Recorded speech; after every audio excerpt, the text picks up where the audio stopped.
저는 표상과 실제 간의 관계는 언제 문제가 있어왔다. 부채는 상품과 서비스의 미래 가치에 관한 것이다. 부채는 언제나 미래에 대한 어림짐작의 할인을 수반하며 이러한 추정은 금리에 의해 결정된다. 1970년대 이후 나타난 부채 증가는 내가 자본잉여 흡수 문제라 부르는 자본주의의 핵심적인 근원 문제와 관련이 있다. 자본가들은 언제나 이윤의 형태로 잉여를 생산해낸다. 그리고 나서 그들은 확장된 잉여의 일본을 재자본화하고 재투자하기 위해 경쟁해야 한다. 이를 위해 그들은 새로운 수익성 있는 투자 기회를 찾아야 한다. 저명한 영국의 경제학자 앵거스 매디슨은 평생에 걸쳐 자본 축적의 역사에 관한 데이터를 분석했다. 그는 1820년 자본주의 세계 경제의 상품과 서비스의 총 산출을 6,940억 달러로 계산한다. 그에 따르면 이 금액은 1913년 2.7조 달러로 증가했고 50년 5.3조 달러, 73년 16조 달러, 그리고 2003년에는 41조 달러가 되었다. 세계은행의 2009년 세계개발보고서에 따르면 그 가치는 명목 달러로 56조 달러로 계산되고 이 중 미국이 거의 13조 달러를 차지한다. 자본주의 역사 전체를 통해 현실의 지속적인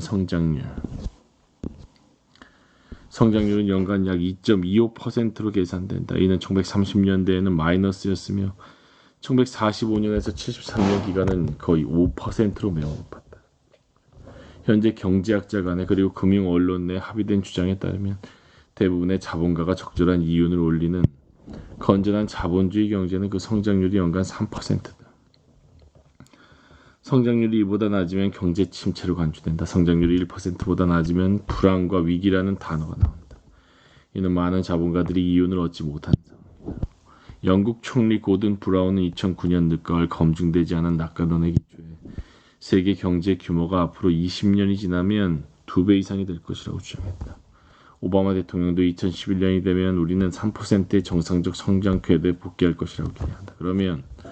그러나 2011년 미국의 경제 성장률은 겨우 1.7%였다. 만약 그렇다면 2030년에는 세계 경제 규모가 100조 달러를 넘을 것이다. 그때는 3조 달러의 추가 투자를 위해 수익성 있는 투자 기회가 나타나야 한다. 이는 매우 어려운 일이다. 이런 식으로 생각해보자. 자본주의가 영국 맨체스터, 버밍엄 등 지역으로부터 반경 50마일 이내 활동을 구성된 1750년대에는 3%의 지속적인 비율로 이루어지는 영원해 보이는 자본 축적이 큰 문제가 아니었다. 그러나 이제 북미, 오세아니아, 유럽뿐 아니라 인도, 중국, 남미 그리고 아프리카의 상당 부분과 또한 동아시아와 동남아시아에서 일어난 모든 경제활동의 끊임없는 지속적 성장에 대해 생각해보라. 자본주의를 지속적으로 성장하도록 하는 것은 쉽지 않은 일이다. 그럼에도 불구하고 3%의 성장은 왜 3%의 재투자를 전제로 할까? 그것이 설명되어야만 하는 수수께끼다. 기대하시라. 73년에서 82년의 위기 이후 상품과 서비스 생산이 점점 더 커지는 자본잉여를 어떻게 흡수할 것인가 하는 근본적인 문제가 심각해져 왔다. 지난 몇 년간 IMF는 흔히 세계 과잉 유동성이 넘쳐나고 있다고 보고했다. 이는 과거에 비해 기하급수적으로 늘어난 자금이 수익을 낼 곳을 찾아 돌아다니고 있다는 뜻이다. 1970년대 위기 당시 석유 가격이 상승하면서 걸프만 국가들은 오일 달러를 막대하게 벌어들였다. 이 달러들은 당시 개도국에 이를 대출해준 뉴욕의 투자은행들을 통해 세계 경제로 재환류되었고 이는 1980년대 세계 부채 위기의 배경이 되었다. 1980년대 잠시 이윤마진이 회복세였다가 다시 하락한 탓에 중국의 급속한 부상에도 불구하고 점점 더 적은 액수의 과잉 자본이 생산에 흡수되었다. 과잉 자본의 투자처를 찾기 위해 필사적 노력의 일환으로 대규모의 민영화가 전 세계를 휩쓸었다. 공기업은 본래 비효율적이고 방만함으로 그 성과를 높이는 유일한 방법은 민간 부문에 매각하는 것이라는 교리가 그 배경이 되었다. 그러나 이러한 교리는 근거가 없다. 몇몇 공기업이 비효율적인 것은 사실이지만 다수가 그런 것은 아니다. 프랑스 철도로 여행해보고 이를 불행히도 민영화된 미국이나 영국의 시스템과 비교해보라. 뿐만 아니라 미국의 민영화된 의료보험 시스템은 정말 비효율적이고 방만하다. 국가가 운영하는 부분인 메디케어는 훨씬 더 낮은 간접 비용이 든다. 이런 사실은 중요치 않다. 사람들은 다음과 같은 주문을 했다. 국가가 운영하는 산업은 다른 갈 곳 없는 민간 자본에 개병되어야만 하고 수도, 전기, 통신, 교통, 공공주택과 공교육, 공공의료보험은 말할 것도 없고 등 모두가 사기업과 시장경제의 축복에 개방되어야 한다. 물론 몇몇 경우 효율성이 향상되기도 했지만 다른 경우는 그렇지 않았다. 하지만 분명한 것은 이 공적 자산을 인수한 기업가들이 쉽게 억만장자가 되었다는 것이다. 포브스지가 세계에서 세 번째 부자로 추정한 멕시코의 카를로스 슬림 엘루는 1990년대 초반 멕시코 통신 산업의 민영화를 통해 엄청난 부를 끌어모았다. 빈곤으로 가득한 국가의 이런 민영화 열풍 덕분에 몇몇 멕시코인은 포브스의 세계 부호 리스트에 어렵지 않게 자신의 이름을 올려놓을 수 있었다. 러시아에서 시행된 시장이라는 충격요법은 단지 7개의 과도 집단이 몇 년 사이에 전체 경제의 거의 절반을 통제하도록 만들었다. 푸틴은 그 이후 이들과 싸워 80년대 들어서 더 많은 과잉 자본이 생산에, 특히 중국의 생산에 투입되자 생산자들 사이의 경쟁이 격화되면서 소비자에 대한 상품 가격이 계속 하락하는 미국 월마트 현상에서 보이듯 가격을 낮추라는 압력이 거세지기 시작했다. 저임금 노동이 풍부했음에도 불구하고 90년경 이후 이윤은 하락하기 시작했다. 저임금과 저이윤이 동시에 나타나는 것은 독특한 일이다. 그 결과 점점 더 많은 화폐가 자산 가치에 대한 투기에 몰려들었다. 바로 그것이 이윤이 창출되는 곳이었기 때문이다. 일본에서는 제로금리로 자금을 빌려 엔 스털링 환율의 유해한 변화 가능성을 해지하면서 7%의 수익을 내며 런던에 투자할 수 있는데 누가 수익성이 낮은 생산에 투자하겠는가. 어찌되었건 악명 높은 닷컴 버블의 형성과 함께 부채가 폭발적으로 늘고 새로운 파생상품 시장이 발전하면서 엄청난 액수의 과잉 자본을 흡수하는 것이 바로 이 시기였다. 이 모든 기회 앞에서 누가 굳이 생산에 투자하려 하겠는가. 이것이 바로 진정으로 자본주의 위기의 금융화 경향이 시작된 시점입니다. 3%의 성장을 영원히 지속하는 것은 심각한 제한에 직면한다. 환경적, 시장의 제한, 수익성 제한, 공간적 제한, 자본 축적에 의한 완전히 식민화되지 않은 지역은 비록 천연자원은 철저히 약탈당했지만 아프리카 대다수 지역과 접근이 어려운 아시아, 남미 내륙 지역들 뿐이다. 등이 존재한다. 73년 이후 전개된 금융화는 필요에 의한 산물이었다. 그것은 잉여 흡수 문제를 해결하는 방법을 제시해줬다. 그러나 과잉화폐, 즉 과잉 유동성은 어디서 나왔을까? 90년대가 되자 해답이 명백해졌는데 그것은 바로 레버리지, 지렛대라는 것이며 금융산업에서 타인의 자본, 부채를 지렛대로 삼아 자기 자본, 투자 수익률을 증대시키는 것을 의미한다. 흔히 자기 자본에 대한 부채 혹은 타인 자본의 비중을 나타내는 용어로 쓰인다. 레버리지의 증가였다. 보통 은행들은 예금자들이 절대로 동시에 예금을 모두 인출하지 않을 것이라는 이론적 전제하에 뱅크런 예금 가치의 3배를 대출해준다. 모두가 예금을 인출하려면 뱅크런이 실제로 발생하면 그 은행은 모두에게 예금을 지급해줄 현금이 충분하지 않으므로 틀림없이 창구를 닫아야 한다. 90년대 이후 은행들은 흔히 서로에게 대출해줌으로써 이 부채, 예금 비율을 높였다. 서로에게 대출. 은행 부분은 경제의 다른 어떤 부분보다 부채를 더 많이 지게 되었다. 2005년 레버리지 비율은 30대 1까지 높아졌다. 이 수치는 투자은행들의 레버리지 비율이며 상업은행의 비율과는 구분된다. 세계가 과잉 유동성으로 넘쳐나는 것처럼 보였던 것은 당연하다. 은행 시스템 내에서 만들어진 과다한 가공 자본이 잉여를 흡수하고 있었던 것이다.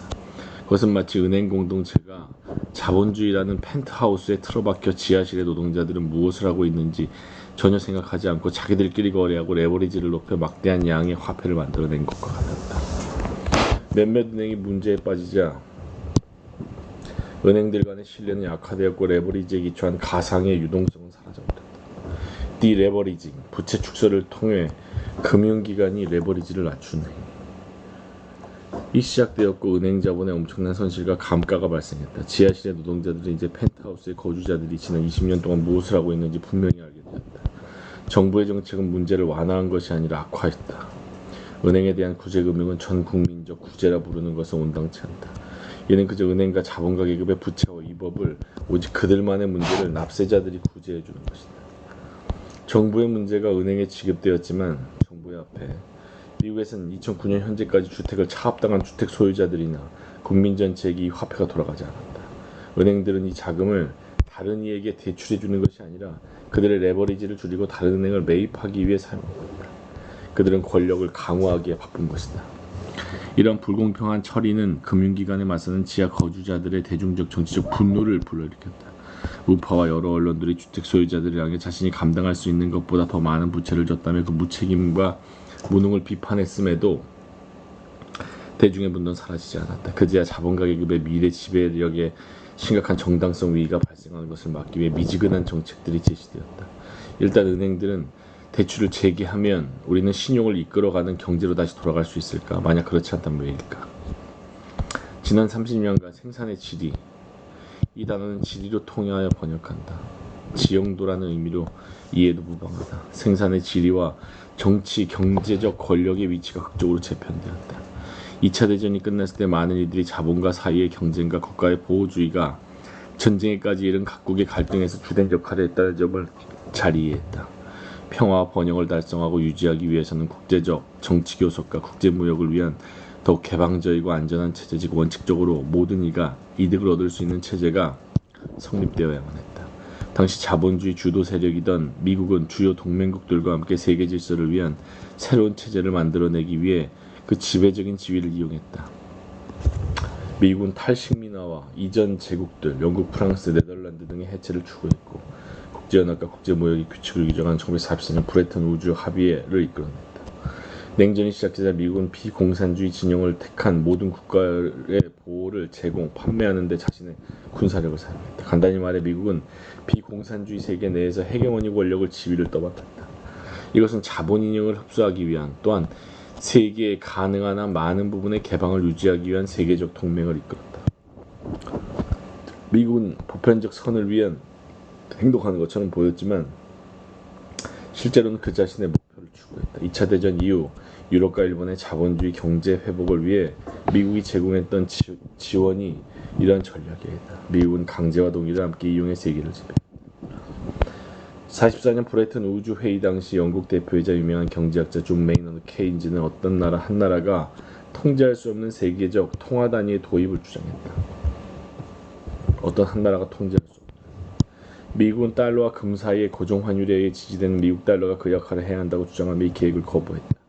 미국이 하는 국제무역을 촉진하기 위해 다른 모든 통화의 환율을 달러에 고정시키는 것이었다. 6개월 후에 환율이 알려져 있었고 가끔 발생하는 파괴적 평가절하도 물론 금지되었기 때문에 어떤 통화 선물 시장도 필요하지 않다. 이 시스템에서 금융위기 58년과 66년에 심각한 불황을 가져온 과잉 생산 위기와는 달리 금융위기는 드문 일이었다. 금융자본의 권력은 비록 중요했지만 제한되었으면 어느 정도 투명했다.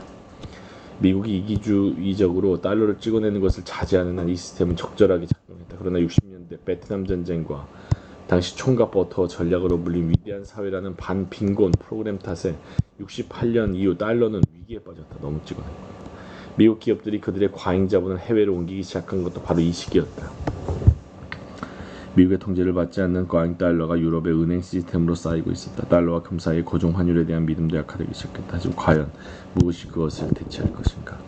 중립적 세계 통화에 관한 케인즈의 아이디어는 69년 IMF에 의해 5개, 5개 주요 통화 가치에 기초한 특별 인출권이라는 형태로 다시 살아났다. 그러나 이는 미국의 헤게모니를 위협하는 것이었다. 68년과 73년 사이의 복잡한 국제적 합의 속에서 도출된 미국이 제시한 좀 더 나은 해결책은 달러와 금의 고정 환율제를 포기하는 것이었다. 이제 세계의 모든 주요 통화들은 달러에 대해 변동하게 되었다. 이로 인해 국제 무역 시스템에서 유연성과 변동성이 도입되었지만 세계의 준비 통화는 여전히 미국의 통제하에 놓여 있었다.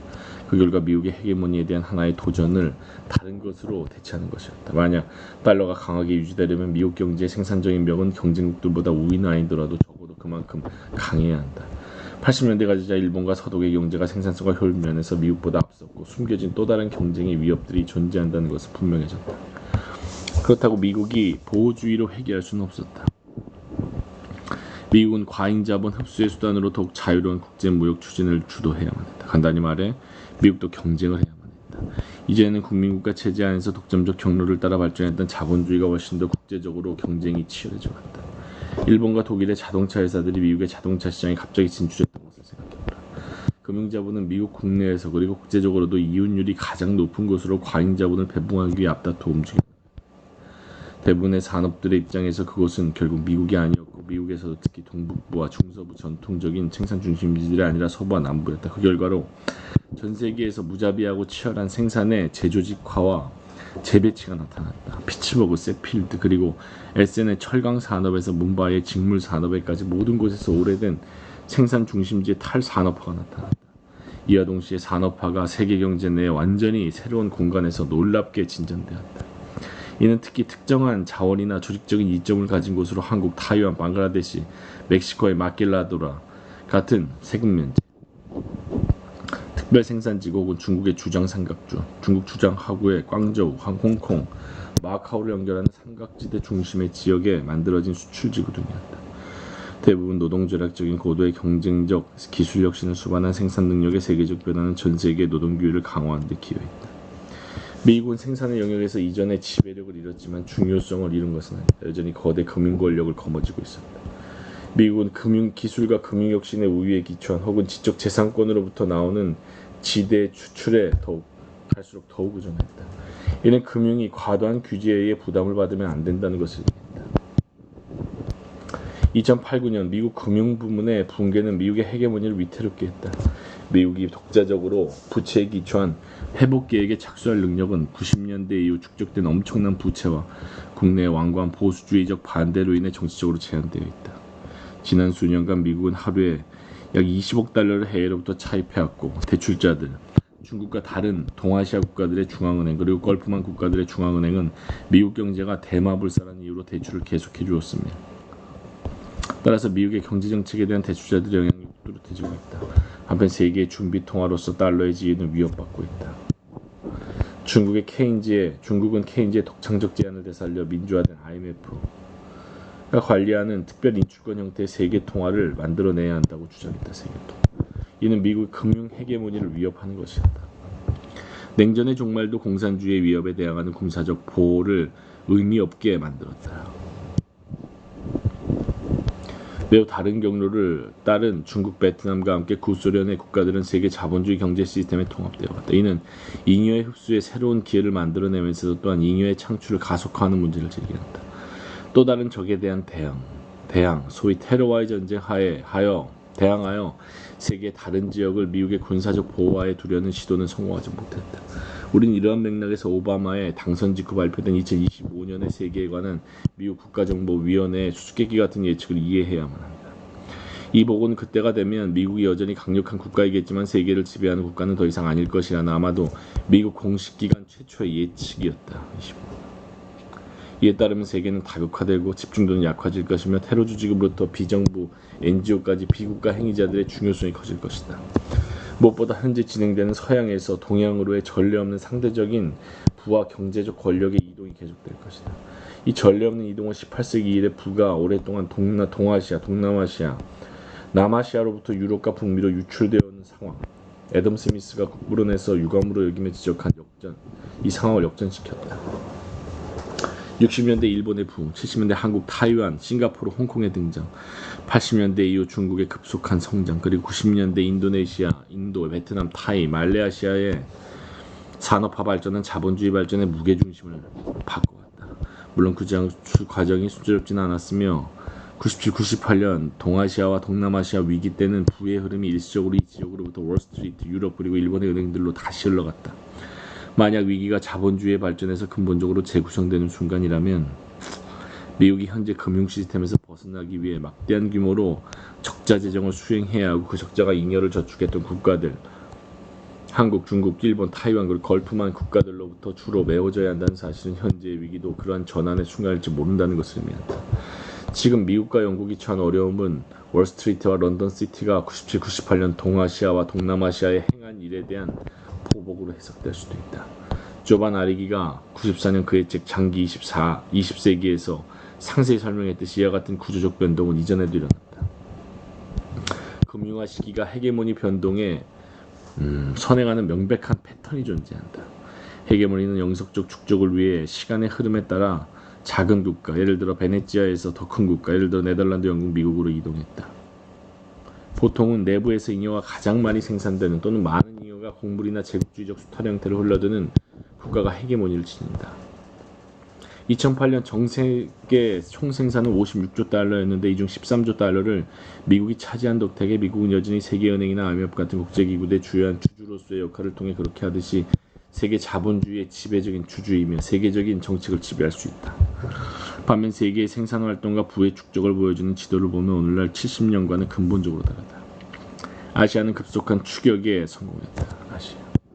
선전과 둥강 같은 홍콩에 가까운 중국의 작은 마을들이 하룻밤만에 수백만이 거주하는 생산 중심지가 됐다. 전 세계의 잉여 중 많은 부분이 이들 같은 자본주의 활동의 새로운 공간에 생산과 그들의 증가하는 국제무역을 촉진하기 위한 인프라, 공항이나 컨테이너 항구 등에 흡수된다. 생산활동이 이동하는 공간이 미리 특정된 것은 아니다. 이는 부분적으로 인적 자원 그리고 미국 시장에 인접한 멕시코 북부 같은 입지적 이점뿐 아니라 소위 자연적 조건에 영향을 받는 여러 다양한 우연적이고 지역적인 요인에 의해 결정된다. 인프라 투자, 투자 보조, 노동정책 그리고 멕시코의 마낄라도라 구역 조성, 중국의 경제특구 지정 같은 국가의 구체적인 정책들도 중요한 역할을 한다. 이런 발전에 그리고 뒤이은 위기에 지리는 불균등했다. 주택버블을 가장 방만하게 만들어냈던 국가들 미국, 영국, 아일랜드 그리고 에스파냐는 이 위기의 최초의 진원지였지만 다른 곳에서도 많은 투자자가 연관되어 있었다. 금융위기의 진원지는 뉴욕과 런던이었는데 이들은 공통적으로 모기지 대출과 다른 형태의 부채를 쪼개고 자르고 채권화했고 판매를 위해 새로운 금융상품 주로 부채담보부증권, CDO와 특수투자회사 SIV를 만들어내면서 이 부채들을 보험, 해지 그리고 스와프 등을 위한 2차적 메커니즘과 함께 거래하는 것을 주도했다. 86년 세계 금융시장의 빅뱅 통합 이후 등장한 금융 아키텍처는 런던과 뉴욕의 실패가 전 세계 다른 지역으로 즉시 퍼져나간다는 것을 의미했다. 결국 이것은 95년 싱가포르 백오피스의 트레이더 니콜라스 리슨이 도쿄 시장에서 위험천만한 거래를 하여 런던을 기반으로 한 신뢰받는 베어링스 은행을 파산시킬 수 있는 금융 시스템이었다. 이것이 바로 리먼의 파산이 세계 금융 시스템에 그렇게 즉각적이고 깊은 충격을 준 이유였다. 신용시장의 붕괴는 경제 활동이 신용에 기초하는 정도에 따라 각국에서 서로 다른 영향을 미쳤다. 투기적 신용과 은행 사업가의 역할을 떠맡았던 아이슬란드는 그 자산의 대부분을 몇 주 만에 잃고 투자자들은 엄청난 손실을 남기고 정부를 혼란에 빠뜨렸다. 최근 EU에 가입하고 많이 차입했던 동유럽의 많은 국가들은 라트비아 정부는 파산했다. 반면 그들의 금융 시스템을 세계적 네트워크에 완전히 통합하지 않은 중국, 인도 같은 국가들은 위기 영향을 덜 받았다. 한편 소비자들이 지출을 줄이자 소득에 비해 가계부채의 비중이 높았던 미국과 영국 같은 국가들은 큰 타격을 받았고 미국처럼 실업은 증가하는데 사회보장 수준은 매우 낮은 국가들의 위기 영향이 더욱 컸다. 이 점에서 보면 유럽 국가들이 상황이 훨씬 나았고 따라서 추가적인 재정 지출 필요성이 낮았다. 특히 동아시아와 동남아시아처럼 주요한 수출 시장으로서 미국에 크게 의존했던 국가들도 결국 불황에 빠졌고 그들의 주식시장 주가도 하락했다. 2008년 초까지 호황을 구가하며 위기에 영향을 받지 않을 것이라 생각되던 원자재와 1차 상품 생산들도 2008년 하반기 이후 그들의 상품 가격이 급락하자 갑자기 심각한 어려움에 빠졌다. 2008년 배럴당 150달러까지 치솟았던 이로 인해 피크 오일에 관한 논란이 벌어졌던 유가는 몇 달 만에 40달러까지 하락하여 러시아, 베네수엘라 그리고 걸프만 국가들의 많은 어려움을 가져다 주었다. 걸프만 국가들의 건설 붐의 기반이었던 석유 수입이 급감하자 인도, 팔레스타인, 동남아시아의 수천 명의 이주 노동자들은 자국으로 돌아가야만 했다. 건설 부문의 해외 일자리가 사라지고 해외에서 가사노동을 하던 여성들이 해고되자 멕시코, 에콰도르, IT, 인도의 케랄라 등 해외 파견 노동자들의 송금 수입에 크게 의존하는 국가들의 가구 소득이 갑자기 감소했다. 많은 가난한 국가들에서 기아로 인한 영양 실조와 사망이 크게 늘어났고 이로써 선진국의 금융위기가 개도국의 빈민들에게 별로 영향을 주지 않았다는 줄 거짓말. 위기는 한 영역에서 다른 영역 그리고 한 지역에서 다른 지역으로 퍼져나갔고 이 과정 모든 충격과 피드백 효과는 멈추거나 억제되기는커녕 거의 통제 불가능한 것처럼 보였다.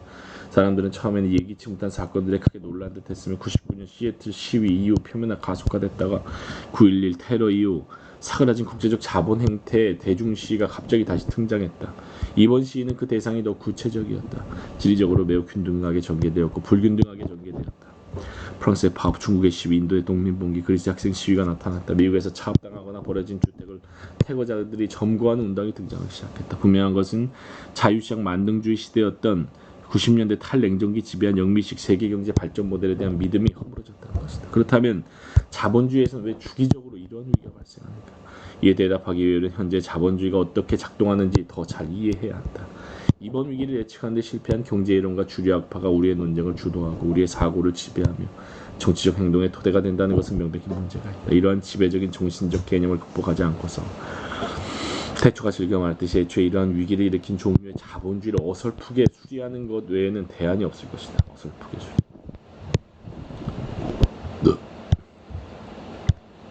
그렇다면 우리는 위기의 경향이 있는 자본주의의 특징을 어떻게 하면 잘 이해할 수 있을까? 그리고 어떤 방식으로 대안을 찾을 수 있을까? 이것은 다음 질문에서 분석할 자본 모의다.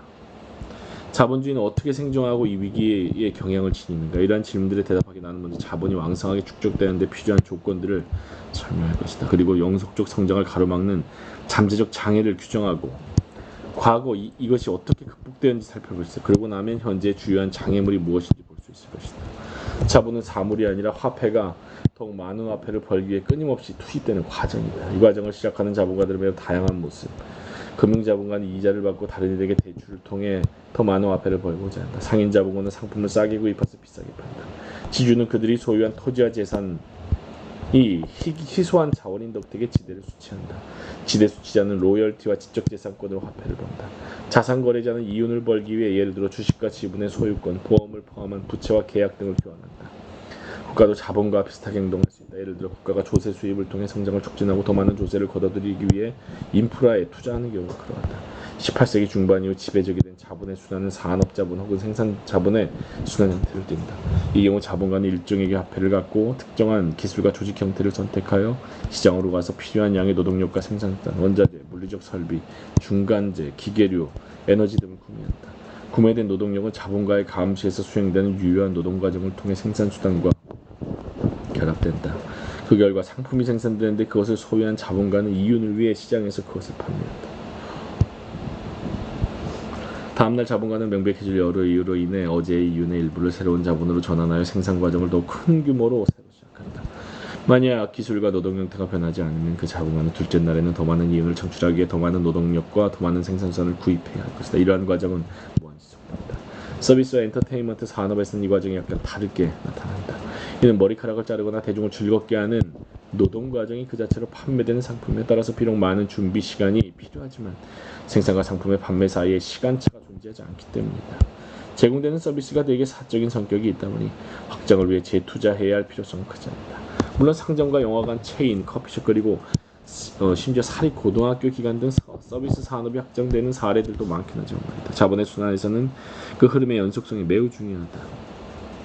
이 과정이 중단되면 언제나 손실이 발생한다. 또한 순환의 속도를 높이기 위한 강력한 유인이 존재한다. 자본 순환의 다양한 국면들에서 더욱 빠르게 움직일 수 있는 이들은 경쟁자들보다 더 높은 이윤을 얻는다. 유통의 가속화는 거의 언제나 더 많은 이윤을 가져다 주기 때문에 주로 그 속도를 더욱 빠르게 하는 혁신이 추구된다. 예를 들어 컴퓨터는 더욱 빨라지고 있다. 이 과정을 잠시라도 멈추게 되면 손실 혹은 배치된 자본의 감가가 발생할 수 있다. 예를 들어 2001년 9.11 테러는 뉴욕시 그리고 다른 지역 내부의 외부로의 상품 서비스 사람들의 흐름을 중단시켰고 금융시장은 일시적으로 폐쇄되었다. 그러나 3일 내에 이 흐름이 회복되지 않으면 경제가 심각한 문제에 빠질 것이 분명해졌다. 모두들 외출해서 쇼핑과 여행 등으로 소비를 하고 직장 특히 금융 부문으로 돌아가라는 대중적 호소가 적극적으로 전개되었다. 쇼핑을 해서 경제 정상화를 돕는 것이 애국이 되었다. 부시 대통령은 이례적으로 모두가 두려움을 잊고 다시 비행기를 타라고 촉구하는 항공사 공동 광고에 출연하기도 했다. 9.11 같은 종류의 일시적 중단이 회복될 수 있지만 자본의 장기적 중단은 자본주의의 위기를 의미한다. 자본의 순환은 또한 공간적 이동을 수반한다. 화폐는 어떤 곳에서 한데 모아져 다른 어떤 곳에서 온 노동자원을 활용하기 위해 특정 장소로 나는 볼티모어 지역은행의 저축계좌에 화폐를 예금하고 그 앞에는 중국의 지방 출신 이주 노동자 주로 젊은 여성들을 고용하는 뚱간에 양말 공장을 세운 중국 기업가의 손에 들어간다. 다른 어떤 곳에서 판매되어야 하는 상품을 생산하기 위해 원자재를 포함한 생산자는 또 다른 어떤 곳으로 이동되어야 한다. 이러한 공간적 이동의 마찰이나 장애물은 극복하는 데 시간이 걸리며 자본 수단을 느리게 만든다. 따라서 자본주의의 전 역사에 걸쳐 이동을 더디게 하는 거리와 장애물을 줄이기 위해 많은 노력이 기울어져 왔다. 운송과 통신의 혁신이 중요한 역할을 해왔다. 상업과 금융에 대한 국경 개방의 증대, 자유무역 협정의 초인, 그리고 국제무역을 통한 적절한 법적 구조의 확립 등도 장기적으로 보면 필수적으로 보입니다. 유럽의 관세 장벽이 폐지되지 않았다고 상상해보라. 현대의 예를 한 가지 더 들면 지역, 모기지, 대출의 증권, 유럽의 관세죠. 전 세계 투자자들에 대한 모기지 증권의 판매는 위험을 최소화하는 방식으로 자본이 부족한 지역과 과잉된 지역을 연결시키는 하나의 방법을 내줬다. 자본주의 전체 역사에 걸쳐 공간적 장벽의 전반적 감소와 가속화 경향이 있었다. 사회적 삶의 시공간이 주기적으로 혁명적으로 변화했다. 19세기 철도, 인터넷, 이동이 더 빨라지고 공간관계는 더욱 가까워졌다. 그러나 이 경향은 순조롭지도 비가역적이지도 않다. 보호주의가 다시 도래할 수 있고 장벽들이 다시 세워질 수 있으면 내전이 그 흐름을 막을 수도 있다. 게다가 시공간적 관계혁명은 긴장과 위기를 만드는 동아시아로 생산이 이전되면서 1980년대 자본주의 생산의 중심지에 탈산업화가 진전돼 여러 도시의 힘겨운 구조조정이 강제되었던 일을 생각해보라. 이것이 만들어낸 지리는 나중에 옴탈할 것이다. 자본가들은 왜 그렇게 그들의 이윤을 쾌락을 위해 소비해버리지 않고 생산 확장에 재투자하는가? 이것이 경쟁의 강제 법칙이 결정적인 역할을 하는 지점이다. 자본고수로 내가 확장에 재투자하지 않았는데 만약 경쟁자가 그렇게 한다면 얼마나 나는 파산할 가능성이 있다. 난 시장에서 자신의 몫을 지켜내고 또 투자를 늘려야 한다. 난 자본과 지위를 유지하기 위해 재투자해야만 하는 것이다. 그러나 이는 경쟁적 환경의 존재를 가정한다. 우리는 독점화 경향 혹은 경쟁 행위에 대한 또 다른 사회적 혹은 관습적 장벽에도 불구하고 어떻게 경쟁이 영속화되는가에 대해서도 설명해야 한다. 이 문제는 그 뒤에서 논의할 것이다. 자본과의 재투자를 추대하는 또 다른 동인이 존재한다. 화폐는 개인들이 전유할 수 있는 사회적 권력의 형태다. 게다가 그것은 내재적 한계를 지니지 않는 사회적 권력의 형태. 내가 소유할 수 있는 토지, 내가 통제할 수 있는 물적 자산의 양에는 한계가 존재한다. 필리핀 마르코스 대통령의 독재가 붕괴된 후 그 부인 이멜다 마르코스가 6,000켤레 구두를 보유했다는 것이 밝혀졌다. 하지만 거부일지라도 요트나 맥패션 별다른 특색 없이 비슷한 대규모 고급 주택들을 뜻하는 말로 맥도날드와 맨션이 없어 수십억 개씩 소유할 수는 없다는 한계가 존재한다.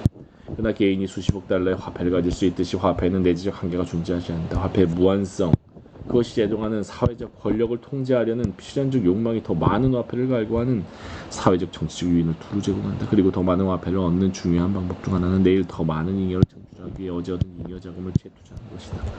화폐가 지배하는 사회 권력을 축적할 수 있는 다른 많은 방법들도 존재하는데 슬프게도 바로 사기, 부패, 강도질, 약탈 그리고 불법 거래가 것이다. 이러한 불법적 형태가 자본주의에서 주변적이기보다는 핵심적일 수 있다고 진지하게 주장할 수도 있지만 사실 전 세계 해외 무역 중 규모가 큰 세 가지 부문은 마약, 불법 총기, 인신매매다. 가장 규모가 큰 마약, 불법 총기, 인신매매. 나는 주로 법적으로 허용된 반복들에 초점을 맞출 것이다. 화폐 권리가 한계가 없다는 점의 중요성은 아무리 강조해도 지나지 않는다. 뉴욕의 1급 헤지펀드 매니저들은 2005년 평균 2억 5천만 달러의 개인 소득을 올렸고 2006년 최고 매니저들은 17억 달러를 벌었습니다. 금융위기가 있었던 2007년에도 조지 소로스를 포함한 5인의 펀드 매니저들은 각각 30억 달러의 수입을 올렸다. 이것이 내가 사회적 권력의 형태로서 화폐에 한계가 없다고 말한 것이 의미하는 바다. 조지 소로스가 구두로 소득을 받으면 어떻게 될까? 물론 황금에 대한 개인의 갈망은 전혀 새로운 것이 아니다. 그러나 화폐적 부의 소유로 인해 얻을 수 있는 개인 권력의 과도한 집중을 제한하기 위해 사회 시스템이 오래전부터 만들어져 왔다. 예를 들어 인류학자는 포틀레치가 부르는 비자본주의 사회의 관습에서 자기가 축적한 물적 소유물을 다른 이에게 나누어줘 버리거나 몇몇 경우 복잡한 의식을 통해 명백하게 파괴해버린 사람들이 더욱 존경을 받는다. 다양한 형태의 선물 교환 경제도 비슷하다. 인류에 기초한 관용은 자본주의 역사 내에서 오랜 전통이다. 카네기, 포드, 록펠러, 게이츠, 소로스 재단을 생각해보라. 바티칸 같은 비자본주의 제도도 개인의 부를 흡수할 수 있다. 중세시대 가톨릭교회 면제부, 천국 입장권을 부자 상인에게 판매했다. 지난 세기를 통틀어 많은 선진자본주의 국적의 재분배 제도인 누진세와 강력한 상속제 제도를 지속했고 이를 통해 개인에게 부와 권력이 과도하게 집중되는 것을 제한했다. 그렇다면 80년대 이후 미국과 다른 나라들에서 화폐 권력의 과도한 집중에 대한 제한이 약화되었을까? 화폐 권력에 대한 근본적 욕망은 언제나 존재했기 때문에 전염성 탐욕이 갑자기 분출했다는 설명은 충분하지 않다. 클린턴은 왜 채권 보유자들에게 그렇게 쉽게 항복을 했을까? 클린턴 정부의 재무장관이었던 레리 서머스는 왜 금융을 규제하는 데 반대했을까? 이제는 주류 경제학자 좌파로 자리 잡았지만 90년대 클린턴 경제 자문이었던 조지프 스티글리츠는 어쩌다 우연히도 부자를 항상 더 부유하게 만드는 정책들에 찬성했을까? 부시는 왜 부자들에게 엄청나게 도움이 되는 감세 정책을 도입했을까? 그가 부자들을 좋아해서? 아니면 재선을 위해 그들의 지지가 필요해서? 이는 단순히 월스트리트 당이 국회와 행정부의 모든 권력을 장악했을까? 만약 그렇다면 영국 신노동당의 재무장관이던 고든 브라운은 왜 그렇게 쉽게 똑같은 정책을 도입했을까? 런던의 금융계 때문이었을까? 그리고 왜 러시아와 아시아와 멕시코에서 인도와 인도네시아 이런 전 세계 모든 곳의 부유층은 훨씬 더 부유해졌을까? 이러한 한계와 장애도 존재하지 않는다면 자본가로서 살아남기에 재투자해야 할 필요가 자본주의를 꾸준한 속도로 확장하도록 만든다. 이는 또한 재투자된 자본을 흡수할 새로운 활동 영역을 찾아야 할 필요를 끊임없이 만들어내며 따라서 자본잉의 흡수 문제가 발생한다. 새로운 투자 기회를 과연 어디서 얻을 것인가? 성장을 촉진하는 화폐의 능력에는 분명히 내재적 한계가 존재하지 않는다. 이는 국가들이 망가진 금융 시스템을 구제하기 위해 어딘가에서 수조 달러를 만들어낸 2008년 금융위기 때 분명해졌다.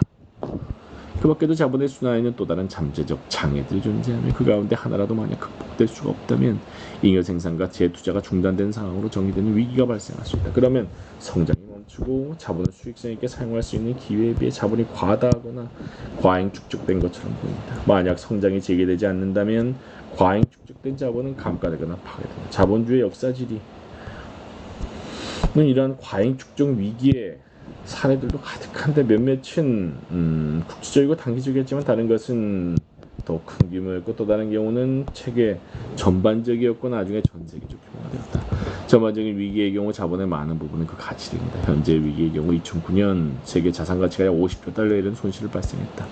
감가된 자본은 여러 형태로 존재할 수 있다. 버려지고 폐쇄된 공장들, 텅 빈 사무실과 점포, 이쪽고 저쪽고 미술품, 자산가치 하락, 막스와 조지프 슌페터는 모두 자본주의에 내재한 창조적 파괴 경향에 관해 상세히 설명했다. 막스는 자본주의의 창조성을 뚜렷이 찬양했으며 그 파괴성에 힘주어 강조했다.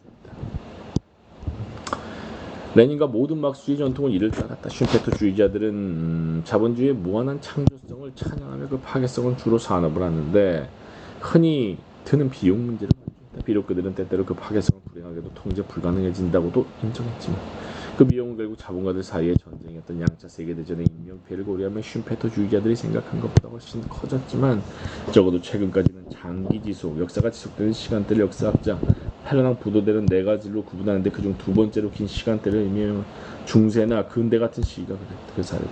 이런 관점에서 보면 그들의 생각이 기본적으로 옳았다고 할 수 있다. 세계는 결국 1750년 이후 여러 번 새로이 만들어졌고 총인구가 20억 미만에서 68억으로 급증했는데 늘어나는 특권층을 위한 물적 상품과 서비스로 측정되는 생활 수준뿐만 아니라 총 산출 수준도 크게 높아졌다.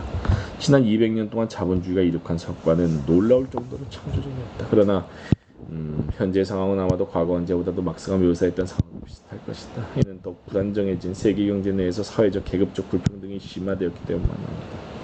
이러한 상황은 이전 즉 대공황 직전 20년대도 존재했다. 그럼 몰락할 것이라는 수많은 예언에도 불구하고 자본주의는 지금까지도 살아남았다. 비록 주기적인 위기의 역사가 보여주는 극단적인 수정도 없진 않았지만 이러한 자본주의 역사는 자본주의가 모든 한계들을 극복하기 위해 충분히 유동적이고 유연하다는 점을 보여준다. 막스는 경제학 비판 요강으로 출판된 그의 노트에서 이를 바라보는 유용한 시각을 발전시켰다. 그는 화폐 축적에는 잠재적 한계가 존재하지 않는 반면 물적 활동에는 한계가 존재하는 특징을 비교했다. 그는 자본은 그러한 한계를 수용할 수 없다고 주장한다. 모든 한계는 극복되어야 할 장애물로 보인다라고 썼다. 따라서 절대적이고 보이는 한계를 극복되거나 우회할 수 있는 장애물로 전환시키기 위한 끊임없는 투쟁이 자본주의 역사 지리 내에 존재한다. 그렇다면 이것은 어떻게 일어나며 주요 한 한계들은 무엇일까? 생산을 거쳐 이루어진 자본의 흐름을 살펴보면 자본이 재생산에 극복되어 6개의 잠재적 장애물을 발견할 수 있다. 불충분한 화폐 자본, 노동 공급 부족, 정치적 어려움, 소위 자연적 한계라 불리는 부적절한 생산 수단, 부적절한 기술과 조직 형태, 노동 과정에서의 저항, 비효율성, 시장에서의 지불되는 화폐로 뒷받침되는 수요의 부족. 이 6가지 중에서 어느 하나라도 장애가 생기면 자본 흐름의 연속성이 단절되고 이것이 오래 지속되면 결국 감가의 위기가 발생한다. 이러한 잠재적 장애물들을 하나씩 살펴보자. 좋아. 유럽 중세 시대 말기에 이루어진 자본의 최초 축적은 폭력, 약탈, 사기, 강탈 등을 수반한 것이었다. 이런 불법적 수단을 통해 해적 성직자, 상인들은 고리 대금업자의 도움을 받으며 자본으로서 화폐의 체계적 순환을 시작하는데 충분한 최초의 화폐 권력을 모았다. 잉카 문명에 대한 에스파냐의 강탈은 그 전형적인 사례다. 그러나 이 초기 단계에서 자본이 직접 생산을 거쳐 순환되진 않았다. 대신 농업자본, 상업자본, 지주자본, 때때로 국가상업자본 같은 다양한 형태들을 띄었다. 이러한 형태는 금의 대규모 유입을 흡수하는 데 적절하지 않았다. 너무 적은 상품에 대해 너무 많은 금이 유통되었던 것이다. 그 결과 16세기 유럽에서는 대인플레이션이 발생했다. 1750년경 이후 성장세가 유지할 수 있었던 것은 자본가들이 임금 노동을 고용하여 생산에 거쳐 자본을 순환시키는 것을 배운 이유였다. 새로 등장한 부르주아들은 그들의 화폐 권력을 국경을 내세워 점점 더 국가 형태에 영향을 미치고 재구성했으며 군사, 행정 그리고 법체계에 압도적인 영향을 미치게 되었다. 이제 부르주아들은 법적으로 인정된 방법을 사용하여 사회적 공급의 전 자본주의적 형태들을 탈취하고 파괴하는 것을 통해 화폐 권력을 모을 수 있었다. 부르주아들은 국내에서 예를 들어 영국에서 공동 경작제 인클로즈와 지대 화폐화를 통해 그리고 식민지와 제국주의 지배를 통해 국외세를 수행했다. 인도에서는 토지세를 부과했다. 이 시기 금융과 국가의 관계는 특히 보통 전쟁을 위한 국가 부채 증가를 통해 긴밀해졌다. 신용 시스템의 핵심에는 이 책에서 내가 국가 금융연관이라 부를 개념을 구성하는 여러 제도가 자리 잡고 있다. 이는 국가와 자본을 완전히 독립적이라고 파악하는 분석 경향에 반박하는 국가와 금융 권력의 결합을 표현한다.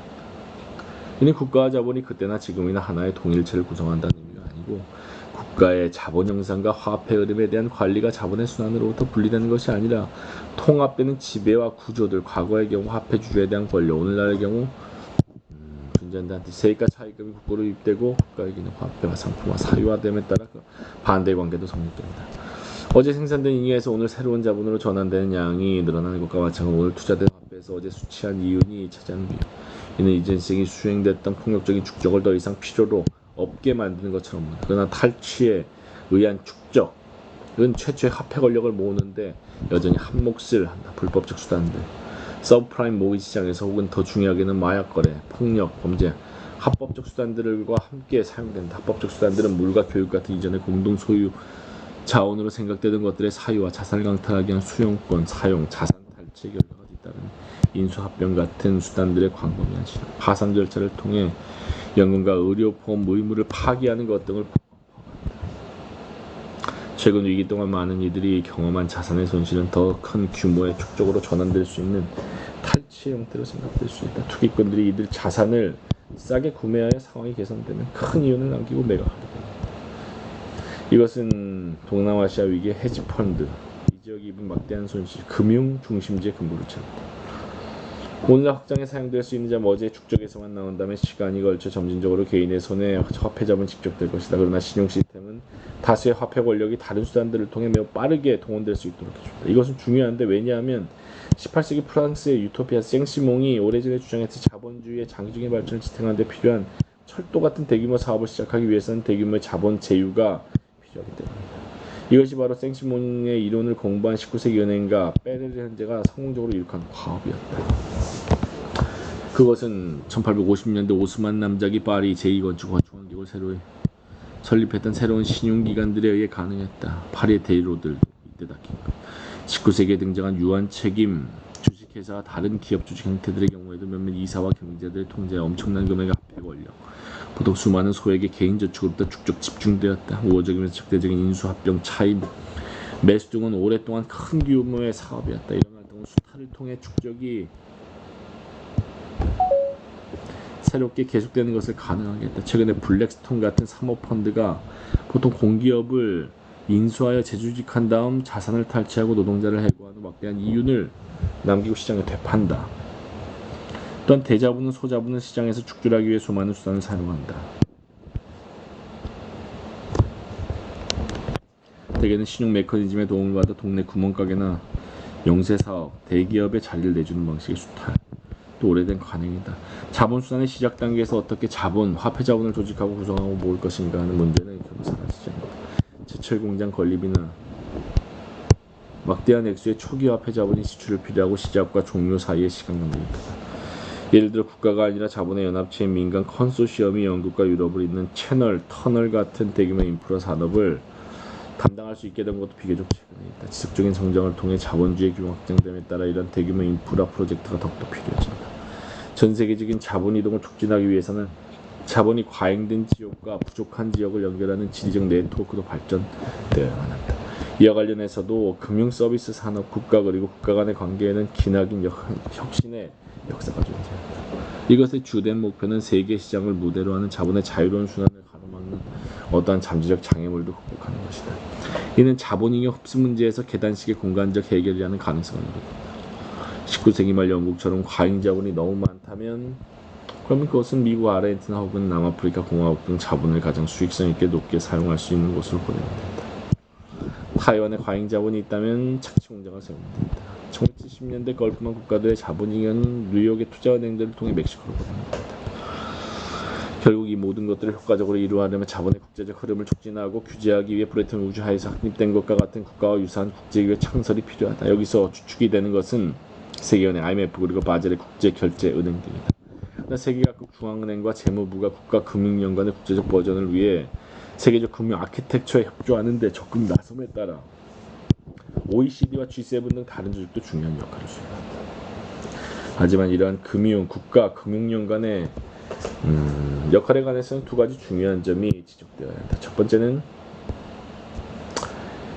이자와 세금을 얻는다는 것. 게다가 이 연관은 자본의 순환과 관련된 그 권력의 지위 때문에 그 서비스를 원하는 이들로부터 독점지대를 수취할 수 있다. 다른 한편 이 연관은 유휴 화폐를 다시 순환 과정에 투입하기 위해 예금 의뢰인들에게 안정상 거래 효율성을 제공하거나 아니면 잉여화폐를 저축자들에게 수익률을 제공해야 한다. 그것이 자체 수익성을 유지하는 것은 서비스 비용과 저축금리 그리고 사용자들에게 부과하는 금리 혹은 수수료 사이의 격차에 달려있다. 그러나 은행은 그들이 차입한 것보다 더 많은 대출을 할 수도 있다.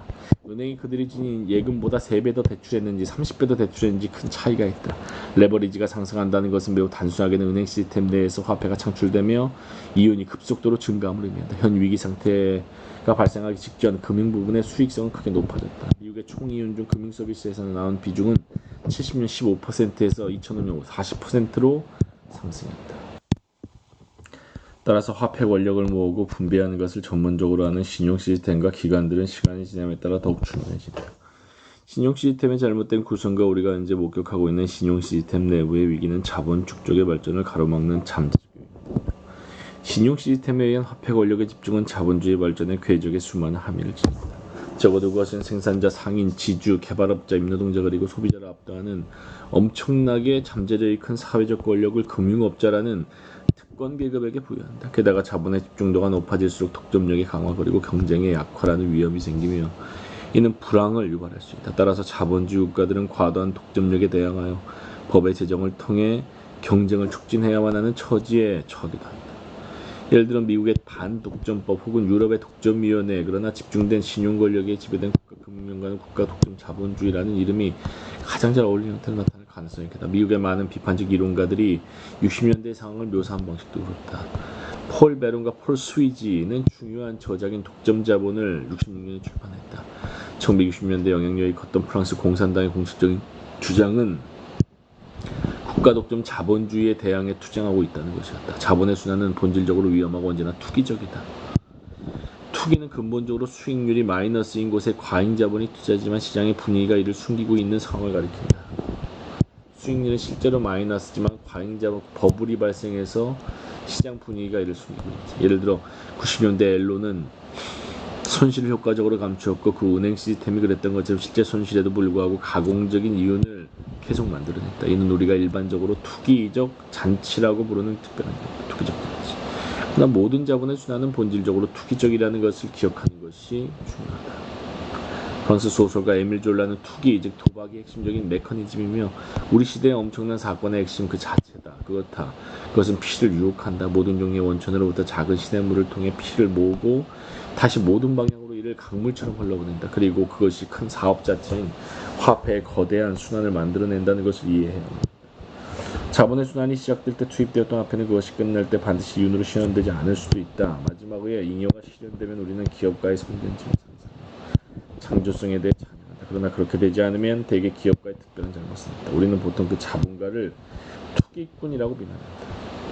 1년 만에 앨론의 CEO 케네스 레이는 천재적인 기업가에서 욕먹는 투기꾼으로 변명했다. 자본이 잉여를 창출하고 생산하고 순환의 마지막 단계에서 그 잉여를 얻어내도록 실현하도록 보장하기 위해 가능한 모든 것들이 실행되어야 하지만 사태는 흔히 잘못되고 있다. 이는 기대, 신뢰, 믿음, 예상, 욕망 그리고 야성적 충동이 자본을 그 순환으로 투입하는 결정에 중요한 역할을 한다는 것입니다.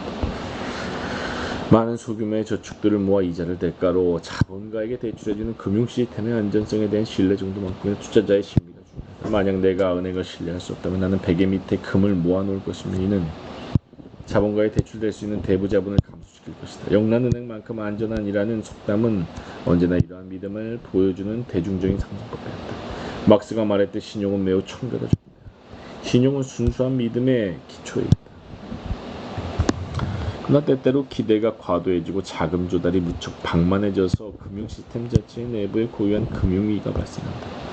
막스는 자본에서 이에 관해 간략히 설명한다. 호경기에 노치되어 개화한데 자부심을 품게 되었던 부르주아 월스트리트를 읽어보라. 바로 조금 전까지도 화폐란 공허한 그림자에 불과하다고 단언합니다. 상품, 주택만큼 안전한 상품이야말로 화폐라고 전합니다. 그런데 이제 화폐만이 상품이다라고 외치는 소리가 세계시장을 뒤덮는다. 사슴이 신선한 물을 찾아 울듯이 세계시장의 영혼은 유일한 부인 화폐를 찾아 울부짖어. 공황기에는 상품과 그 가치 형태 화폐의 대립이 절대적인 모순으로까지 고양된다. 이러한 모순이 심각해지면 기대는 두려움으로 가득해지고 집도 영란은행도 이전에 생각한 것처럼 안전하지 않아갑니다. 자금 조달은 새로운 축적을 지원하기엔 너무 부족해진다. 금융위기가 화폐기는 자본주의 역사질이 오래도록 지속된 특징이었다. 빈도와 심도 이런 일이 발생합니다. 왜 이런 일이 발생하는지 무엇을 할 수 있는지 이해해야 합니다. 국가금융연관은 세계적 자본 축적의 지속적 성장을 위해 이윤 기회를 새로운 혁신적인 방법을 찾아내야 한다는 압력을 받아왔다. 최근에 많은 금융혁신들은 제도적 규제 정치로 인한 장벽들을 극복하기 위해 규제 완화에 대한 압력이 대세가 된 것처럼 보였다. 규제 완화. 그러나 이런 식의 변화는 필연적으로 고삐 풀린 금융을 통제 불가능하게 만들고 또한 위기를 일으킬 가능성을 더욱 높였다. 이것이 바로 1868년 위기 당시 파리의 시예산 붕괴와 함께 페레르 형제의 크레디 모빌리에와 크레디 이모빌리에가 파산했을 때 발생됩니다. 2008년 세계 CX 금융 시스템에 일어났던 사건도 똑같다. 국가금융연관은 오랫동안 자본 축적의 중추신경계로 기능해왔다. 그 내부 기능이 고장나면 위기가 발생합니다. 현재 각국의 중앙은행과 재무가 어떻게 작용하는지 미스터리에 쌓여있다. 윌리엄 그라이더 신전의 비밀이라는 제목을 붙였다. 막스는 대형 금융기관들의 세계를 자본주의 바티칸이라고 묘사했다. 오늘날 세계에서 그것을 크렘물이라고 부르는 것은 더 풍자적일지도 모른다. 왜냐하면 세계는 노동자들의 독재가 아니라 결국 중앙은행들의 독재에 의해 지배되고 있는 것처럼 보이기 때문이다. 국가금융연관은 음모와 비밀 통로로 가득한 봉건적 제도의 모든 특징을 지니고 있으며 자본이 순환되고 축적되는 방식뿐 아니라 사회적 삶의 거의 모든 영역에서 기묘하고 철저하게 비민주주의적인 권력을 행사한다. 이 국가금융연관에 존재하는 보정 능력에 대한 맹목적인 믿음이 케인즈가 자본주의를 지탱하는 데 매우 중요하다고 생각했던 확신과 기초다. 각국의 금융 국가 연관은 독특한 형태를 지니고 있다. 제도적 장치들의 지위적 차이가 상당하며 바젤의 국제은행과 IMF 같은 국가 간 조정 메커니즘도 중요하니까 그러한 제도의 확립과 관련된 권력자는 엘리트, 전문가, 관료적, 비민주적 브레튼 우주 회의 때처럼 세계 무역 시스템의 금융 아키텍처의 미래에 관한 중요한 국제적 결정 대합하는 이들 현재도 여전히 지속 오직 비밀스럽고 그 이런 이들만이 제도를 수정하기 위해 소지. 그러나 국가금융연관의 전면에서 그리고 주변에서 광범위한 정치적 투쟁 흔히 계급에 기반하기보다는 대중주의적인 이러한 저항은 포퓰리스트 보통 국가금융연관을 통제하는 계급 분파의 행동에 초점 90년대 후반 IMF와 세계은행 체제 지속을 만드는 50년이면 충분하다 운동은 환경주의자뿐 아니라 노동자까지 한데 어울러 하나의 이해동맹으로 결속시켰고 99년 시애틀 세계무역기구 회의 반대 시위 거북이를 사랑하는 트럭 운전사 노조라는 로고 이들은 이러한 국제기구의 규율적이고 신식민주의적이며 제국주의적인 역할의 비판 초점 노동의 경우 이러한 투쟁에 직접 관련을 맺는 경우 드물다. 노동은 대중적 분노의 정치의 곧잘 합류. 이 분노의 정치는 이 뿌띠 부르주아 혹은 심지어 민족주의적 이해에 주동된다. 56년 당시 영국의 그림자 내각의 총리 해럴드 윌슨이 취리의 도깨비 은행가들이라고 부른 세력이 영국 경제를 장악하고 있다고 비판한 것. 대중주의는 또 일반적으로 대형 금융기관을 지배하는 이들이 흔히 얻게 되는 엄청난 부와 화폐 권력 그리고 이들이 다른 모든 이들에게 휘두르는 압도적 사회적 권력을 비판 2009년 유럽과 미국 모두에서 나타난 은행가들이 받은 급료와 보너스에 대한 대중의 분노 이러한 동료의 대중주의 운동과 그 한계 30년대 사회학으로 은행과 금융업자 대중의 분노 은행 강도 보니와 클라이드에 대한 사람들의 공감 그 시절의 이야기 그러므로 국가금융연관이 어떻게 작동하는지 물론 어떤 국가도 다른 국가와 그 방식을 완전히 같지는 않지만 연관 내 사회적 힘들은 막스주의 이론이 특히 특권화하는 자본과 노동 사이의 계급 투쟁과는 좀 다르다. 물론 이를 통해 내가 대규모 금융기관에 대한 정치적 투쟁이 노동운동의 이익과 무관하다고 주장하는 것은 아니다. 그러나 세금, 관세, 보조금 그리고 국내외 규제정책 등 특정한 지리적 조건에서 산업자본과 조직된 노동이 서로 대립하는 것이 아니라 연합할 수 있는 여러 이슈들이 존재한다. 89년 미국 자동차 산업 구제에 대한 자동차 산업 구제, 자동차 회사 노조가 일자리를 보존하고 회사를 파산을 구하기 위해 서로 힘을 합치고 노동이 아닌 대규모 금융기관들의 권력에 대항하여 투쟁하는 다른 많은 이들의 이의 존재. 80년대 중반 이후 미국에서 그랬던 것처럼 금융업자들이 다른 모든 부분을 지배하고 또한 규제받아야 하는 이들이 국가의 규제기관을 장악하면 국가금융연관은 국가 전반이 아니라 특정한 이해관계를 더욱 지지하게 됩니다. 이런 경우 균형을 회복하기 위한 필수 사항은 지속적인 대중의 동의입니다. 그러나 29년과 2008년처럼 금융 시스템과 국가 금융연관이 실패하면 모든 이가 자본주의의 생존이 위협받는다고 생각합니다. 그래야 자본주의를 조생시키기 위해 노력하는 과정에서 어떤 수단도 고려될 수 있으며 어떤 타협도 검토될 수 있다. 우리는 자본주의에 대해 불평하면서도 그것 없이는 살아갈 수 없는 것처럼 자본이라로 봤다. 좀 나와라. 자본이 적절한 주체, 손해, 적절한 장소, 시기에 일단 모이면 자본은 생산하기 위해 원자재, 기계 데 사용되어야 한다. 여기서 생산이 시작되기 위해 조달되어야 하는 여러 요소들에 대해 생각해보자. 지속적 성장률로 이루어진 영속적인 축적은 끊임없이 사용 가능하고 충분하게 접근 가능한 예비 노동력에 의존한다. 막스가 산업 예비군이라고 부른 것이 자본의 생산과 재생산과 확장력의 필요 조건이다. 이 예비군은 접근 가능하고 사회화되고 규율이 있고 다른 필요한 예를 들어 필요하다면 유연하고 수동적이고 조정 가능하고 숙련된 특징을 지정한다. 이런 조건이 충족되지 않으면 자본의 연속적 축적은 심각한 장애를 진행한다. 생산수단, 특히 토지의 다수 대중이 직접 접근하지 못하게 하면 그들은 노동력을 상품으로 시장에 내놓게 됩니다. 소위 시초 축적에 관한 막스의 설명은 지나치게 극적이고 단순한 것일 수도 있지만 그 본질적인 진실은 부정할 수 없다. 다수의 인구가 어떤 식으로든 살아가려면 자본을 위해 노동해야 하는 처지가 된 것이다. 시초 축적은 18세기 후반 영국에서 산업자본주의가 발현한 것으로 끝나지 않았다. 예를 들어 30년 동안 중국의 개방과 동유럽 공산주의 붕괴를 통해 20억 명의 임금 노동자가 전 세계적으로 사용 가능한 노동력에 추가되었다. 전 세계 농촌에서 그때까지 독립적 자영농이던 사람들이 노동력에 통합된 것이다. 가장 극적인 사건 여성의 동원. 지금 이들은 전 세계 노동력에서 중추. 이제 자본주의 확장을 위해 대규모 노동력 풀이 사용 가능하다. 그래서 노동시장은 지리적으로 분할. 노동자들이 매일 일하기 위해 하루 통근 시간 4시간. 물론 같은 4시간 동안 얼마나 멀리 갈 수 있는 건 교통의 속도, 비용. 하지만 노동시장이 불가피하게 지리적으로 분할되어 있다는 사실. 노동의 공급 문제가 자본과 노동 모두의 이동에 의해 완화될 수도 있지만 결국 지역적인 그리고 국가적인 전략과 깊이 관계가 있는 여러 지역적 문제로 귀결됨을 의미한다. 그 중에서 특히 이민과 노동법, 최저임금, 노동시간, 노동조건 규제, 노동 공급의 질에 영향을 미치는 교육훈련, 의료보장 같은 사회적 인프라의 제공, 예비군 유지를 위한 계획된 정책, 사회복지 제공, 국가관련, 정치와 관련 자본가들은 지역적 차원에서 여러 방법을 통해 노동 공급의 잠재적 한계를 관리하고 우회할 수 있다. 노동 공급의 악대는 인구 증가를 통해 이루어질 수 있다. 몇몇 경우 프랑스의 대가족에 대한 지원처럼 국가 차원의 출산용 장려 정책은 자본을 위한 노동 공급 조건에 뚜렷한 영향을 미친다. 사실 인구의 지속적 증가와 지속적 자본 축적 사이에는 매우 일반적 관계가 존재한다. 예를 들어 80년대 이후 중국에서 나타난 자본주의 성장, 마오쩌둥, 영아 사망률의 감소, 나중에 젊은 노동력, 대규모 노동시장 공급, 노동 생산성 상승하지 않는다면 축적은 지역의 노동자원을 상대적으로 완전 고용시키는 결과를 낳는다. 노동의 부족은 임금의 상승을 의미한다.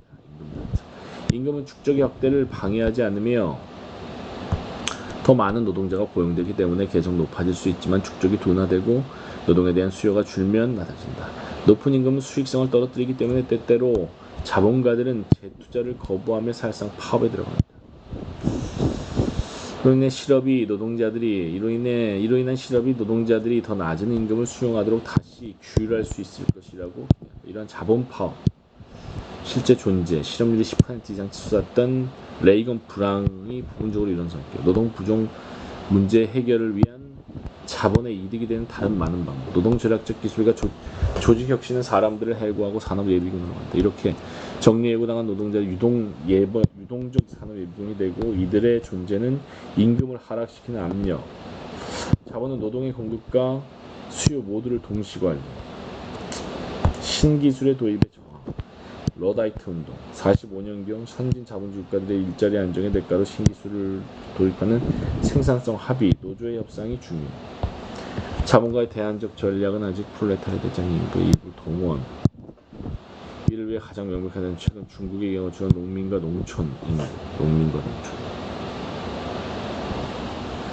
그런 인구들이 이미 사라진 선진 자본주의 국가들에서 임금 노동 경제 외부에서 살아온 인구 일부를 프롤레타리아화할 뿐 아니라 여성을 노동력으로 동원하기 위한 거대한 전환이 이루어졌다. 미국에서 30년대 이후 가족농장과 소규모 소매 상인들이 그 주된 대상이었다. 예비군의 동원, 해고나 기술 변화에 의한 실업 증가보다 더 바람직한 방법. 실업은 정치적으로 문제가 많을 수가 있고 국가가 실업 수당을 책임지게 되면 경제적으로 비용이 클 수 있기 때문에 노동 부족은 언제나 지역적으로 나타나기 때문에 자본 혹은 노동 또는 양자 모두의 지리적 이동성이 지역적인 노동시장의 동학을 조절하는 데 중요. 단거리 이동, 여성을 중심으로 한 풍부한 비노조 예비군들이 잠재하던 교외 지역으로의 사업 이전 방식, 임금률, 노동 조건에 관한 계급 권력의 균형을 크게 바꿔낼 수 있다. 산업화되고 노조가 강한 북동부의 중서부 지역은 남부와 서부로 산업 이동, 남부의 잉여 노동, 원거리 이동도 노동 공급 문제 영향, 이민 인구의 유입. 미국의 경우 해외에서 태어난 인구가 1970년대에는 5%였지만 2009년에는 12.5%. 이러한 정책들의 한 가지 부정적 결과는 노동계급 내 인종주의와 인종차별이 격화되고 반이민 정서가 심화. 자본가들은 일자리를 두고 개별 노동자들이 서로 경쟁시키는 방식으로 노동을 통제하기 위해 잠재적인 노동력이 성별, 인종별, 민족별, 종족별로 나뉘고 언어적, 정치적, 성적, 종교적 믿음으로 분할된 정도에 따라 노동시장의 작동에서 이러한 차이들 중요. 그 차이들은 자본가들이 노동 공급을 관리하고 동시에 특권적인 분야의 노동자들이 경쟁을 최소화하기 위해 인종주의, 성차별주의를 사용할 때 도구가 된다. 시초 축적의 역사 자체가 자연적으로 즉 생물학에 기초하여 누가 누구보다 우월하다는 주장과 함께 나타났다. 이는 신 앞에서 그리고 국가 앞에서 모두가 평등하다는 종교적 혹은 세속적 주장에 대항하기 위해 위계적 권력과 계급적 지배를 정당화했다. 자본주의 역사 내내 자본이 그러한 분할을 심화시키지 않았다 해도 그것을 활용하는 것은 불법이다. 노동자들은 집단행동의 수단을 찾아내기 위해 스스로 노력, 민족적, 종교적, 성적 정체성 경계 앞에 흔히 무력화, 노동주의적 인종과 성에 기초한 배제를 통해 노동시장의 경쟁을 제한하기 위해 노력. 동일노동, 동일임금의 원칙을 도입하기 위한 운동이 거의 50년이나 이루어졌지만 그 압력이 아마도 가장 강할 미국에서조차 남녀의 임금 격차가 사라지지 않았다는 사실. 다른 지역을 예로 들어 동아시아에서는 성적인 차별이 더욱 심각하며 새로이 프롤레타리아화된 대부분의 인구가 여성으로 구성되는 것도 물론 이 지역이다. 미국에서도 흑인과 백인 그리고 히스패닉계와 아시아계 사이의 임금 차별이 더 심화되지는 않았을지라도 여전히 지속되어 왔다. 인도와 같은 다른 지역에서는 평등한 대우를 헌법에 명시하고 있지만 여전히 노동시장에서는 카스트에 따른 차별이 거대한 장벽으로 이 모든 노동시장이 지역적인 만큼 자본가들보다 노동자들이 더욱 지역적이다. 따라서 어떤 의미에 있는 사회적 정치 운영되는 국가적 혹은 국제적 운동이 가능해지기 전에 우선 현재의 지리적 전이에서 구성된다. 자본가들도 흔히 민족이나 다른 차이에 따라 분할되어 있지만 그러나 그들은 노동자들에 비해 훨씬 더 동질적이다. 노동자들은 자본가들의 차이를 자신의 이익을 위해 체계적으로 활용하기 어렵다. 자본가들의 차이를 유감스럽게도 월스트리트 금융가들에 반대하는 대중적인 반유대주의 역사가 그런 역할을 했습니다. 60년대 중반 이후 운송기술의 혁신 또한 운송기술의 혁신 노동조합이 약한 저임금 지역들로 생산과정을 이전하는 것을 쉽게 제조업의 대규모 이전 노동시장의 작동 방식을 근본적으로 변화. 그러나 노동공급의 정치에는 내부화된 많은 모순적인 측면들이 존재. 상당 부분 그들의 노동시장 내에서 노동자들의 개인적 집단적으로 실천되는 계급조직과 계급정치의 통화 실질 임금률은 일정한 수용될 수 있는 생활기준에 따라 노동 공급하는 비용에 따라 수용될 수 있는 또는 일정한 것이 무엇인가는 계급투쟁과 간섭적 그리고 어느 지역을 기반으로 한 사회조직 내에서 이루어지는 사회적 합의, 흔히 암묵적이지만 때로는 적절한 의료보험이나 교육의 권리처럼 명시적일 수도 있다. 여기 산물이다. 따라서 사회적 삶이 어떻게 규제될 것인가에 관한 일정한 대략적 합의를 규정하는 주요한 제도적 틀로서 국가의 중요성이 제기된다. 노동시장은 언제나 지역적이기 때문에 생계비와 삶의 질에 관한 다른 질문들은 상당히 가까운 질문의 숫자, 지역에 따라 달라진다. 버펄로가 아니면 버펄로지. 물론 이 도시들 모두는 뭄바이와는 전혀 다르다. 임금 교섭이 이루어지는 제도적 틀도 스웨덴과 최근까지 영국에서 그렇듯이 전국가적일 수도 있고 미국에서 그렇듯이 지역적일 수도 있다. 미국의 결과로 생활임금운동이 여러 지역에서 퍼져나가는데 각 지역마다 생활임금이 어떻게 구성되는가 제각각 정의. 이 운동은 연방정부와 국가의 최저임금 인상을 시작. 지역화된 노동운동의 전투성, 조직화 정도, 목표의 정도는 시간과 장소에 따라 다르며 지속적인 자본순환에 대한 잠재적인 장애가 어느 곳에서는 만연할 수 있고 다른 곳에서 사라질 수 있다. 노동력이라는 궁극적인 권력, 노동을 철회하고 파업을 하는 언제나 존재하지만 여기서도 권력의 비대칭성이 존재. 광범위한 노동의 동요는 자본주의에 대한 장기적 위협이 되므로 노동력은 여전히 매우 중요한 예비 권력이지만 화폐 준비금을 지닌 이들, 보통 자본가들이 그렇게 하지 않는 자들, 노동자, 노자보다 더 오래 기다릴 수 있기 때문이다. 이런 수많은 투쟁들 속에서 자본이 상대적으로 쉽게 자신의 뜻대로 할 수 있고 목적에 적절한 노동공간을 보장할 수 있는 충분한 평화로운 지점들이 의례 존재한다. 80년 이후 공산주의 체제 붕괴를 포함한 기술 변화, 주변부 지역에서의 신주 축적 등이 결합되어 자본에 노동을 공급하는 문제가 사실상 해결. 지역적 한계가 여기저기 존재하지만 인도와 동아시아로부터 점점 더 많이 고학력 노동, 대규모 노동이 전 세계에서 사용 가능하다는 것은 좋았죠. 계급투쟁의 저울추를 자본이 매우 유리하게 만듭니다. 개몽된 자본가 계급의 이해관계들은 흔히 내가 죽은 뒤에 무슨 일이 일어나건 내가 알 바 아니다. 루이 15세 연인 어쩌고 무책임한 행동.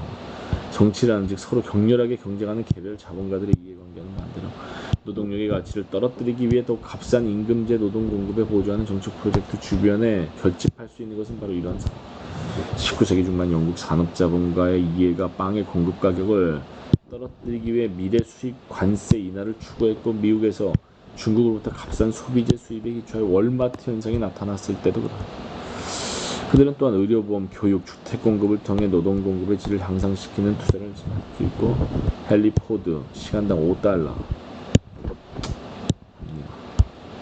국가 권력의 역할이 고정적이지 않다.